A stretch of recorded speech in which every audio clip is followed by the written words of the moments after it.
उत्तराखंड देवभूमि, जहां प्रकृति की गोद में बसते हैं भगवान, पर वहीं अब सड़कों पर तड़पते मिलते हैं इंसान और कारण है आवारा पशुओं का संकट। सड़कों पर खुलेआम घूमते मवेशी, गाय, बैल, कुत्ते अब सिर्फ ट्रैफिक का कारण नहीं, जानलेवा हादसों की वजह बन चुके हैं। उत्तराखंड में ही नहीं, पूरे भारत में। रानीखेत जुलाई 2025 कैंट बोट क्षेत्र में स्कूटी सवार 2 युवक एक आवारा बैल से टकरा गए। एक युवक का जबड़ा बुरी तरह टूट गया, जिसे एम्स ऋषिकेश रेफर किया गया। लेकिन हैरानी की बात ये, ना कोई प्रशासनिक सहायता, ना मुआवजा और ना ही कोई जिम्मेदारी लेने वाला अधिकारी सामने आया। यही नहीं, यह इलाका कैंट बोट जैसे संवेदनशील क्षेत्र में आता है, जहां ऐसी लापरवाही सवालों के घेरे में है। सर, रानीखेत क्षेत्र में कब से रह रहे हैं? भाई मैं तो पैदाइशी मेरी यहाँ की है, मेरा तो डेट ऑफ बर्थ ही यहीं की है। आपका नाम? मैं पूरन नेगी। आपकी दुकान यहाँ से कितने सालों में है? तो 1920 से है, लगभग 100 साल हो गए हैं मैं इस दुकान पर। यहाँ पर रानीखेत क्षेत्र में काफी आवारा पशुओं का आतंक फैला हुआ है, जिनकी वजह से काफी दुर्घटनाएं होती रहती है। कल भी एक दुर्घटना हुई है जिसमें 2 युवा को, स्कूटी सवार युवाओं को काफी चोट लगी है और जो अभी रेफर है एम्स ऋषिकेश में। इस बारे में आपको कुछ जानकारी है? ये जो है कल जो घटना हुई वो तो बड़ी दर्दनाक घटना हुई। बेचारा जो है एक गरीब परिवार का बच्चा था, बाइक से चल रहा था और वही है कि इतनी ज़्यादा मतलब गाय और ये जो है बैल और इतने बड़े बड़े सांड जो है रोड पर घूम रहे हैं। ये एक कल की घटना नहीं है, तो कल तो खैर हो ही गई है, लेकिन आए दिन ये चीज़ क्या है, कभी गाड़ी वाले परेशान हो जाते हैं, कई गाड़ियों का जाम लग जाता है और एक दो पहले तो इसमें डेथ भी हो चुकी है। एक बार जो है पहले ऊपर ही इससे ऊपर वाली रोड में जो है वो किसी सांड ने जो है बेचारे कोई बुजुर्ग घूम रहे थे तो उसको ऐसे धक्का मारा तो बेचारों की जो है वो डेथ हो गई। वो तो डेथ ही हो गई थी। प्रशासन के साइड से या छावनी प्रेस के साइड से जो दुर्घटना हुई थी, जो युवा को लगी है, उनको उसमें कुछ हेल्प या सहायता मिली है? अभी तक तो इसमें कोई भी एक्शन ही नहीं हुआ है। इसमें ना ये इसमें कोई प्रेस में आया हुआ है, ना कोई अभी अखबार में भी कोई इसकी कोई चर्चा हुई है। केवल एक लोकल पर ही चर्चा हो रही कि भाई एक दुर्घटना हो गई है, लेकिन इसमें प्रेस में भी कोई इसकी न्यूज़ नहीं लगी अभी तक। और प्रशासन को तो है भाई, अब वो बेचारे जो परिवार वाले हैं वो तो वैसे ही परेशान है। ये तो प्रेस की भी ड्यूटी होती है कि जो है भाई इतनी बड़ी घटना को जो है हाईलाइट करें। आप जो यहाँ पर जो आवारा पशुओं का जो आतंक फैला हुआ है, ये कब से देखते आ रहे हैं? ये कब से चल रहा है? ये बीच में करीब 10-15 साल से ज़्यादा बड़ा है। प्रशासन ने इस चीज में कुछ, या छावनी परिसर रानीखेत जो कैंट है उसने इसमें कुछ दखलंदाजी की है? कैंट के अंदर पहले एक खोड़ की व्यवस्था होती थी। अब उसमें क्या है कि कैंट भी अब वो पेन लेना नहीं चाहती है, क्योंकि उनको फिर वो खिलाना पड़ता है, उनको पकड़ करके इकट्ठे करके उनको वहाँ रखना पड़ता है, फिर उनको चारा देना पड़ता है। तो उन्होंने भी अब वो खोड़ वोड़ की व्यवस्था बंद हो गई है। अब ये लोग अगर भाई जो ज़्यादा अगर प्रेशर पड़ता है तो क्या करते हैं, यहाँ से 10-20 किलोमीटर खदेड़ दिया आगे, उन्होंने इधर को खदेड़ दिया। तो यही इनकी एक वो चलती रहती है। इसका तो एक समाधान यही हो सकता है कि भाई कोई बड़ा गौशाला बनाया जाए, एक बड़ा पैच बनाया जाए। जी, आपकी दुकान यहाँ पर है, यहाँ पर काफ़ी सांड या गाय आती रहती है, इससे आपको कितनी परेशानी होती है? हमें बहुत ज़्यादा परेशानी है। ज़रा सा कई बार हम अपने ग्राहकों के साथ बिजी रहते हैं तो सामने जो है बिल्कुल आकर के गाय वो जो है आए दिन का है। ये तो जो है मेरी दुकान पर नहीं, मैं तो देखता हूँ बेचारे जो सब्जी वाले बाहर से फड़ लगाए रहते हैं, उनकी किसी की सब्जी खा जाते हैं, किसी के वो बंद और बिस्कुट और वो जो है वो पूरा पैकेट ही उठा ले जाते हैं। तो ये तो बहुत बड़ी गंभीर समस्या होती जा रही है। कल जैसी जो दर्दनाक घटना हुई है, वैसी कोई घटना आपके सामने अब तक हुई है? इससे पहले एक वो जो है भाई कोई शर्मा जी होते थे, वो बेचारे जो बुजुर्ग आदमी थे, वो जो है भाई शाम के टाइम पर वॉकिंग कर रहे थे, तो उसको भी किसी बैल ने जो है भाई वो धक्का मार दिया ऐसे, जो है भाई वो बेचारे गिरने के बाद उनकी डेथ ही हो गई। उसके बावजूद भी कोई एक्शन नहीं लिया किसी ने। तो सरकार द्वारा, प्रशासन द्वारा या छावनी परिषद द्वारा इन लोगों को कुछ मुआवजा दिया जाता है? बिल्कुल दिया जाना चाहिए, लेकिन मुआवजा देगा कौन? जो है भाई कोई भी आगे आने को तैयार नहीं होता है। मेरी अभी सीओ जो है यहाँ के छावनी परिसर रानीखेत से, उनसे इस चीज़ में बात हुई है मेरे, तो वो कह रही थी कि मैं आते रहता हूँ, मैंने यहाँ का एक जो समूह है, गुट है, वो तैयार किया है, जो छावनी परिसर रानीखेत में जो क्षेत्र है यहाँ की मार्केट में बार बार मुआयना करता रहता है, घूमता रहता है, देखता रहता है। तो काफ़ी हद तक जो यहाँ के जो जानवर है, आवारा जानवर है, उनको यहाँ से ले जाके छोड़ देते हैं बाहर। तो ऐसा कुछ हुआ है? फिर कहीं वो आए हैं? कुछ नहीं के बराबर हुआ है। ये तो एक अपनी खानापुरी है, ऐसा कुछ नहीं है। वो वही मैं बता रहा हूँ ना आपको कि जब अगर कभी कोई ज़्यादा पब्लिक प्रेशर पड़ती है तो वो यहाँ से खदेड़ करके या गाड़ी में बैठ करके जो है भाई 10-20 किलोमीटर दूर छोड़ आए, उसके बाद फिर कुछ दिन के बाद जो है फिर वही स्थिति हो जाती है। उनका कहना ये भी है सर कि आज यहाँ के स्थानीय लोग हैं, इसमें स्थानीय लोगों का ज़्यादा हाथ है, जो यहाँ पे जो हमारा जो जानवर घूम रहे हैं, गायें घूम रही है, क्योंकि बिल्कुल है। सरकार ने 9,000 आई गेस जो रुपए स्कीम निकाली है कि जो गायें लेंगी उनको 9,000 रुपए दिया जाएगा। तो यहाँ के स्थानीय लोग वो उस लालच में ले लेते हैं कि वो पैसा जब मिलता है तो उसके बाद गायों को गाय को छोड़ देते हैं। छोड़ तो इसमें देते कितनी सच्चाई है? ये बिल्कुल सही बात है, बिल्कुल इसमें कोई शक नहीं कि जो है भाई जो आवारा गायें घूम रही हैं, ये कई लोगों ने तो इस टाइप की स्थिति बना दी है कि दिन भर जो है भाई वो अपना क्या करते हैं कि सुबह उन्होंने दूध निकाला, उसके बाद जाकर के रोड में छोड़ करके वो जो है साइड पर छोड़ देते हैं, वो फिर दिन भर घूरते हैं और शाम को फिर वो जो है दूध निकालने के लिए फिर अपने घर को उठा ले जाते हैं। ऐसे भी कई लोग हैं, मतलब पूरे 100% तो नहीं लगे, 10% 20% ऐसे भी हैं। 2024 में हाई कोर्ट ने ये आदेश दिया है सारे राज्यों को, सारी सरकार को, और उत्तराखंड का बजट भी है 17 करोड़ का, कि जो आवारा पशु है, चाहे गाय हो, भैंस हो, बैल हो, कुत्ते हो, इनके लिए इन्होंने एक अच्छा बजट दिया है। तो हमारे सीईओ साहब का कहना है कि वो अल्मोड़ा जिले को बजट नहीं मिला है। उन्होंने इस चीज़ में अपील की है, उन्होंने इस चीज़ में जागरूकता दिखाई है, सरकार को बोला है कि वो बनाए, पर उनको अभी तक इस चीज में बजट नहीं दिया है सरकार द्वारा। तो आप क्या कहना चाहेंगे इसमें? अब उस पर हाँ, तो उसमें तो यह है कि भाई यहाँ पर स्थानीय विधायक को, यहाँ के जो आपके जो अभी चुने हुए सांसद हैं, इनके थ्रू जो है भी वो कर सकते, क्योंकि भाई जो यहाँ के विधायक हैं उनकी जो है गवर्नमेंट भी उन्हीं की है, तो उनके थ्रू प्रेशर डलवाना चाहिए कि भाई जो है भाई ये रानीखेत या अल्मोड़ा डिस्ट्रिक्ट को क्यों इसमें बजट अलॉट नहीं किया जा रहा, ताकि जो है कुछ तो कम से कम व्यवस्था हो, उससे जो है समाधान निकले। जो कैंट है उन्होंने कोई हेल्पलाइन अथॉराइज नंबर किया है इस टाइप का? तो यहाँ पर कोई इन्होंने ऐसा कोई प्रचार कर, उन्होंने हेल्पलाइन नंबर दिया है, तो ऐसा अब वो कोई प्रचारित तो कुछ हुआ नहीं है। उन्होंने अगर अपने इंडोर उसमें किया भी होगा तो लेकिन पब्लिकली उसमें जब अनाउंस करें, उसमें जब उसके पोस्टर चिपकाएं। हमारा पशु है, चाहे कुत्ते हो, गाय हो, भैंस हो, इनसे आपको क्या हार्म पहुंचता है, क्या परेशानियां होती है? परेशानियाँ क्या है? देखो, दुकानदार लोगों की सबसे बड़ी परेशानी क्या है कि उनकी दुकान में जो है भाई एक चौकीदारी डंडा लेकर के, हर किसी की दुकान पे एक डंडा खड़ा रहता है कि डंडा इसलिए रखते हैं कि जब वो गाय आई तो जो है भाई उसको मारने के लिए डंडा लगाते हैं। जो बेचारे खेतीहर वाले हैं उनकी सबसे बड़ी समस्या क्या है कि उन्होंने अपनी फसल बो रखी है, वो जो है रात में वहाँ उनके घर में घुस करके जो है भाई उनके खेतों में जो है भाई फसल का नुकसान कर रहे हैं, सब्जियों का नुकसान कर रहे हैं, वो बेचारे वैसे परेशान रहते हैं। और जानलेवा तो खैर ये रोड पर चल ही रहा है जो है, ये तो इसकी तो कई घटनाएं हो चुकी हैं। तो आप प्रशासन से या छावनी परिषद आने के जो कैंट है उससे आप क्या अपील करना चाहेंगे? हम तो यही कहेंगे कि जो है भाई एक तो सबसे बड़ी चीज़ क्या है कि जो लोकल के लोग जो छोड़ रहे हैं सबसे पहले उन पर सख्ती की जाए। दूसरा, जो यहाँ पर जो आवारा ये जो सांड वगैरह जो दूर दूर से आ जा रहे हैं, इनको जो है भाई कुछ ज़्यादा दूरी पे वो किया जाए, या अगर सक्षम है प्रशासन तो जो है भाई यहाँ पर जो है भाई ये फॉरेस्ट एरिया काफ़ी है, कोई ऐसा बाड़ा बनाया जाए कि जिसके अंदर उनको जो है रखा जाए। सर, आपका नाम? मेरा नाम प्रेम सिंह नेगी है। आप यहाँ पर कब से रह रहे हैं रानीखेत में? यहाँ से हो गए 72 से। सर, रानीखेत में जो आवारा पशु है, जैसे जो आपके पीछे दिख रहे हैं, गाय, भैंस, ये जो सांड है, इनसे इन्होंने काफ़ी आतंक मचा रखा है, काफ़ी दुर्घटनाएं हो रही है। तो आप मुझे बता सकते हैं कि इनसे आपको क्या क्या परेशानियाँ रहती हैं? इनसे परेशानी ये है मैडम, बाजार वालों को तो परेशानी है ही है, क्योंकि जगह जगह मुंह मारते रहते हैं ये लोग। अभी इनको कोई दे नहीं सकते, कहीं पर कोई इसका इनको पालने का कोई जरिया नहीं है रानीखेत में, तो ये बाजार में ही घूमते रहते हैं।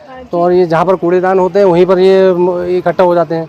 प्रशासन ने इसके लिए कुछ किया है यहाँ पर? अभी 2-4 दिन पहले कुछ सुनने में आया था कि ये सारे जितने भी हैं कूड़ेदान हैं रानीखेत में, ये हटने वाले हैं करके। ये सुनने में आया, पता नहीं कब हटेंगे। क्या आते हैं, पैदल ले जाते हैं, गिंगारी खाल छोड़ के आते हैं ये कैंट के एम्प्लॉय, तो उसके बाद वो फिर घूम फिर के फिर रानीखेत आए दिन के एक्सीडेंट वगैरह सब होने के, लड़ाई झगड़े करते रहते रोज में रोड पे, आए दिन क्या है इनका। हेल्पलाइन नंबर वगैरह जो कैंट के द्वारा या प्रशासन के द्वारा? बिल्कुल नहीं। आप इसके लिए किसको गैर जिम्मेदार समझते हैं? अब यहाँ का प्रशासन ही गैर जिम्मेदार है, क्या कहें। तो फिर रानीखेत की डिग्गियाँ मतलब खुली है जो कूड़ेदान है, अब ये वो भी क्या करें, वो भी उनको भूख लगी तो वो भी जाएंगे या तो दुकानों में मुँह मारेंगे या वहाँ जाएंगे।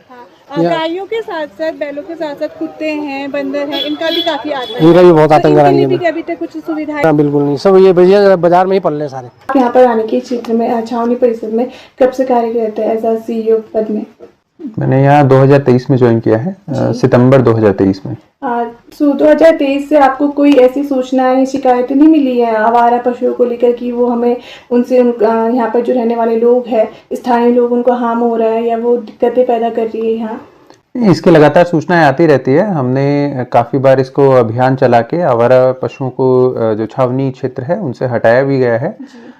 इसके अलावा जो है काफ़ी लोगों को फाइन भी किया गया है, जिन जिन के हम रेगुलर अभियान चलाते रहते हैं। गायों के जो टैग होते हैं, जिन जिन के टैग होते हैं, वो गांव वालों को भी छावनी में उनको उनकी गायें वापस की जाती है और उनको फाइन भी किया जाता है। कि मैं भी यहाँ की रहने वाली हूँ, यहाँ की निवासी हूँ, तो मैं अक्सर आती रहती हूँ। तो यहाँ पर अभी भी आप रोड पे निकले तो वहाँ पर आपको आवारा जो बैल हैं, गायें हैं, कुत्ते हैं, ये सब आपको ऐसे दिखेंगे। तो हमने अभी तक इसमें कोई जमीनी स्तर पर देखा नहीं है कि कुछ कार्रवाई हुई है, तो इसमें आप क्या कहेंगे?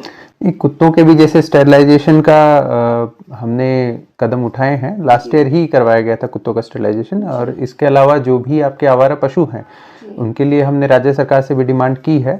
और जल्द ही शायद अल्मोड़ा में एक नई जो है गौशाला बनने भी वाली है। तो हम टाइम टू टाइम यहाँ से जो आवारा पशु होते हैं उनको लोगों को भी लौटाते हैं, और जो विभिन्न गौशालाएं हैं उनको भी भिजवाया जाता है। आपके पास जो शिकायतें आती है और जो लोगों को सुविधा देना है और जो जिनको अगर लगी हुई है उनको जो मुआवजा मिलता है वो कौन हैंडल करता है आपके कार्यालय में ये चीज़ें? ये हमारे यहाँ पे सैनिटेशन विभाग से देखा जाता है जी। और जो मुआवजा प्रदान करने की तो इस तरीके की हमारे पास ऐसी कोई स्कीम है नहीं। जी नहीं, हाई कोर्ट ने आई थिंक 2018 में भी और 2024 में भी ये आदेश दिए हैं कि अगर पहले तो आवारा पशुओं को टैगिंग की जाएगी, जो कि आप देखिए अभी भी आप अगर निकले तो मैं अभी वही रास्ते से आ रही हूँ तो वो सांड वैसे ही घूम रहा है जिससे कल एक्सीडेंट हुआ है, और उनको कोई टैगिंग नहीं हुई है, ना उनको कभी हटाया गया है। इस चीज़ में अभी तक आप लोगों ने क्यों कोई स्टेप नहीं लिया है? नहीं, ऐसा नहीं है। इनको जो अर्ली मॉर्निंग जो महीने में 1 या 2 बार सारी गायों को हटा के यहाँ छावनी क्षेत्र से हटाया जाता है, बट कुछ समस्याएं हैं तो हम भी इंफ्रास्ट्रक्चर के लिए कोशिश कर रहे हैं। जब तक हमारे पास कैटल पाउंड नहीं बनेगा या सरकार से हमें इसके लिए बजट एलोकेट नहीं होता है, तब तक उसका प्रैक्टिकल समाधान अभी नहीं हो पाया है। तो उसके लिए हम कोशिश कर रहे हैं। क्या आपने सरकार से अपील की है बजट के लिए? हाँ बिल्कुल, इसके बार बार प्रस्ताव भेजे। तो इसमें आप कहना चाहेंगे कि किसकी नाकामी है या किसकी यहाँ पर गलती है जो आपको अभी तक बजट नहीं मिल पाया है? नहीं, इसके बारे में कुछ नहीं कहना चाहूँगा। मुझे भी ये प्रशासन से पता करना पड़ेगा कि बजट किस स्तर पे है। जी, तो ये कब करेंगे आप? क्योंकि कल रात को ही रानी के क्षेत्र में ही मसाला गली में ही 2 युवकों को जो स्कूटी सवार थे उनको बैल से टक्कर हुई है। एक बहुत ज़्यादा घायल स्थिति में जिसका जबड़ा पूरा टूट चुका है, उनको अब एम्स ऋषिकेश में रेफर कर दिया गया है। तो काफ़ी अभी गंभीर स्थिति है उनकी, और अभी तक यहाँ की छावनी परिषद से किसी भी कर्मचारी का उनके पास ना कोई कॉल गया है, ना कोई हेल्प के लिए कुछ बात हुई है, कुछ भी नहीं हुई है। तो इसमें आप क्या कहेंगे? इसमें हमारा जो पूरा ई छावनी पोर्टल है, तो किसी भी अगर नागरिक को कोई भी कंप्लेंट होती है तो उस पर कंप्लेंट दर्ज करवा सकता है। और जहां तक मेरे जानकारी है इस बारे में कोई कंप्लेंट नहीं आई। कोई हेल्पलाइन नंबर है जिसमें? बिल्कुल, इसमें हेल्पलाइन भी है, पूरा पोर्टल बना हुआ है नागरिकों की सुविधा के लिए। तो उस पे अगर मेरी जानकारी में कोई कंप्लेंट इस बारे में नहीं आई। रानीखेत में अगर ये छावनी परिषद में आता है तो अगर रानीखेत में कोई भी यहाँ पर अपने घर को कुछ करना चाहे, कोई कनेक्शन लगाना चाहे, तो छावनी परिषद सबसे पहले आगे एक्शन लेता है कि आप ये नहीं कर सकते, ये हमारा क्राइटेरिया है। बिल्कुल। बट आप दुर्घटनाओं के लिए कह रही है हमें पहले शिकायत दीजिए, उसके बाद हम हेल्प करेंगे। आपका कोई यहाँ पर दिख ही नहीं रहा है कि आप कुछ आगे से अपना स्टेप लेके आपकी कोई जिम्मेदारी आप उठाएं। नहीं, इसमें हम अपने स्तर पे जांच करवाता हूँ, और इसके बारे में जो भी होगा, जो भी मुआवजा होगा, उसके लिए हम राज्य सरकार को या जो स्टेट डिस्ट्रिक्ट एडमिनिस्ट्रेशन है उनको बिल्कुल भेज देंगे। क्योंकि ये आपका अभी तक एक समूह बन चुका होना चाहिए जो रेगुलर बेस पे एक वहाँ पर ही मॉनिटर करे सब चीज़ों को। इन जो आवारा पशु पहली तो मेन मार्केट में पशु आने ही नहीं चाहिए, एंटर ही नहीं करनी चाहिए, बट वो अभी भी आप मैं कह रही ना, मगर मेरे साथ चलेंगे तो आपको देखेंगे। मेरे को भी रास्ते में भी मिला है वही सांड जिससे कल एक्सीडेंट हुआ है। अगर वो किसी बच्चे को कल मार दे तो आप उसकी जिम्मेदारी लेते हैं? अगर उसकी जान चली जाए, अभी जो लड़का घायल पड़ा है ऋषिकेश एम्स में, अगर मान लो उसकी जान चली जाए तो उसका रिस्पॉन्सिबल कौन है? ऐसे ही रिस्पॉन्सिबिलिटी ऐसे किसी पे फिक्स नहीं की जा सकती है, लेकिन जो भी सिविक सुविधाएं हैं उनकी हम जिम्मेदारी लेते हैं, और ये प्रॉब्लम है इनको हम धीरे धीरे हटा रहे हैं। और हमने रिक्वेस्ट भी की है, तो जैसे ही गौशाला बनेगी तुरंत हम जो भी जितनी भी सारी स्कीम्स हैं, इनको जो गायें हैं, आवारा पशु हैं, उनको सेफली वहाँ पहुँचाने की उसमें एक्शन लेंगे। इसके अलावा जो टैग वाली अभी जो गायें हैं उनको तो हम पहुंचा ही रहे हैं विभिन्न गांवों में भी, और जो छावनी परिषद में है तो वहां भी पहुंचा रहे हैं। इस समय अभी छावनी परिषद के पास कर्मचारियों की बहुत कमी है, तो रेगुलरली किसी एम्प्लॉय को इसी काम के लिए डेडिकेट कर पाना बड़ा मुश्किल है। बट सर दुर्घटनाएं कभी बता के नहीं होंगी ना, वो अचानक हो जाएंगी, तो इसमें आप क्या स्टेप लेंगे आगे को? और ये जो एक्सीडेंट है ये आज ही का नहीं है, ये कल ही का नहीं है। ये जो दिक्कत है ये काफ़ी बढ़ चुकी है, ऐसा नहीं है, हमारे डेली स्टाफ ग्राउंड पे रहता है, मैं भी राउंड लेता रहता हूँ। We are aware about this situation. तो जितने जो पशु हैं उनके लिए बिल्कुल हम गौशालाओं में। No, you are not aware of this situation because आपको दुर्घटना का पता ही नहीं है। आप यहीं पे रहते, जिस नीचे ही तो है, कितना दूर है यहाँ से। आप प्लीज इस चीज को अपनी मानिए कि आपकी गलती है, क्योंकि अगर कल को वो ऑन द स्पॉट लड़का मर जाता तो फिर कौन होता, वो परिजन कहाँ जाते, उसकी रिस्पॉन्सिबिलिटी कौन लेता। 2023 से आप यहाँ पर हैं सर, आपकी ड्यूटी है कि आप ये चीज देखें, बट अभी तक आपने ऐसे कुछ देखा नहीं है। तो ये काफी देखा जाए तो निराशाजनक है, मतलब हमारे लिए भी और मे भी आपके लिए। मैं पहले इसकी रिपोर्ट लेता हूँ और अगर इसमें मैं राज्य सरकार से या डिस्ट्रिक्ट एडमिनिस्ट्रेशन से पता करता हूँ, अगर मुआवजे का कोई प्रावधान है तो बिल्कुल हम इसका प्रपोजल फॉरवर्ड करेंगे। वर्तमान में उत्तराखंड में 27,000 से अधिक आवारा पशु सड़कों पर घूम रहे हैं। सिर्फ हल्द्वानी में 2024 में 7 मौतें इन्हीं पशु टकराव के कारण हुई। सरकार ने 20,887 पशुओं की टैगिंग की योजना शुरू की है। 70 नई गौशालाओं के लिए 17 करोड़ स्वीकृत किए, लेकिन ज़मीन पर हालात जस के तस है। यह सिर्फ उत्तराखंड का नहीं, भारत का संकट बन चुका है। देश में हर साल सड़क दुर्घटनाओं में 5% मौतें पशुओं के टकराव के कारण होती है। यूपी में हजारों हादसे, हरियाणा में 5 साल में 919 मौतें, पंजाब में 2019 में 5 मौतें, 2022 में 23 मौतें हुई हैं। तमिलनाडु में 30% की वृद्धि हुई है। यानी जानवर अब सिर्फ मुख्य प्राणी नहीं, मुख्य हत्यारों में बदल रहे हैं, हमारी लापरवाही के कारण। उत्तराखंड हाईकोर्ट ने 26 जुलाई 2018 को गायों को कानूनी व्यक्ति घोषित किया। कहा गया कि जो अपनी रक्षा नहीं कर सकते उनके लिए राज्य अभिभावक होगा।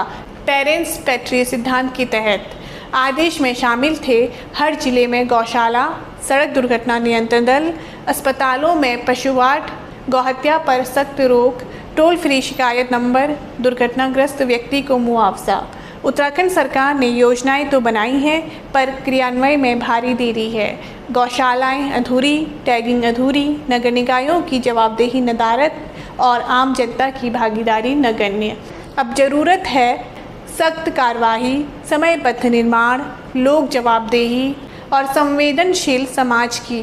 आवारा पशु संकट केवल एक प्रशासनिक असफलता नहीं, बल्कि हमारे समाज की करुणा और जिम्मेदारी की परीक्षा है।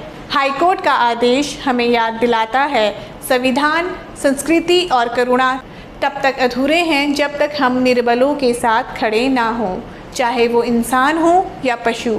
अगर अब भी नहीं जागे तो ये संकट ना सिर्फ हमारी सड़कों बल्कि हमारी आत्मा को भी घायल करता रहेगा। अब समय है संवेदनशील समाज और जवाबदेह शासन का। शिकायत करें, सुझाव भेजें, जागरूकता फैलाएं।